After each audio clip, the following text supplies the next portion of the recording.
నాకు 65 ఏళ్లు. జీవితం గడవాలంటే ప్రభుత్వం ఇచ్చే పెన్షన్ ఎంతో ముఖ్యం. నా పేరు ప్రభావతి. చిన్నప్పటినుంచి నాకు 2 కాళ్ళు పనిచేయవు. పక్షవాతం వల్ల మా ఆయన ఎటూ కదలలేరు. నాకు కిడ్నీ సమస్య వల్ల ప్రతి వారం డయాలసిస్ చేయించుకోవాలి. ప్రతి నెల 1వ తారీఖు నాకెంతో ముఖ్యం. ఎందుకంటే దేశంలో ఎక్కడా లేని విధంగా ప్రతి నెల దాదాపు 65 లక్షల మంది పేద, వృద్ధ, వికలాంగులు, ఒంటరి మహిళలకు ఎన్టీఆర్ భరోసా పెన్షన్స్ పెంచి ఇస్తూ వారి జీవితాల్లో ధైర్యం నింపుతోంది కూటమి ప్రభుత్వం. 2 ఏళ్లుగా నాకందిన ఎన్టీఆర్ భరోసా పెన్షన్ మొత్తం 96,000. 2 ఏళ్లుగా నాకందిన ఎన్టీఆర్ భరోసా మొత్తం 1,44,000.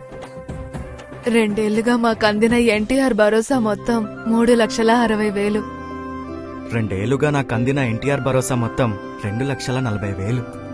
ఎన్టీఆర్ భరోసా 2 ఏళ్ల క్రితం మేము ఇచ్చిన హామీలు ఈ రోజు ఒక్కొక్కటిగా ఆచరణలో కనిపిస్తున్నాయి. పెరిగిన వృద్ధాప్య పెన్షన్లు, పేదలందరికీ 4,000, 6,000, 15,000, 10,000 ఇచ్చిన ఏకైక ప్రభుత్వం ప్రపంచంలో ఇక్కడ ఎన్డీఏ ప్రభుత్వం అని మీకు అందరికీ విజ్ఞప్తి చేస్తున్నాను. ఎన్టీఆర్ భరోసా పెన్షన్లతో లక్షలాది మంది జీవితాలకు అండగా నిలుస్తూ ప్రతి గడపకు సంక్షేమాన్ని చేరుస్తూ ఇచ్చిన హామీని నిలబెట్టుకుంది కూటమి ప్రభుత్వం. ఇదే ప్రజల 2 ఏళ్ల నమ్మకం, అభివృద్ధి, సంక్షేమం.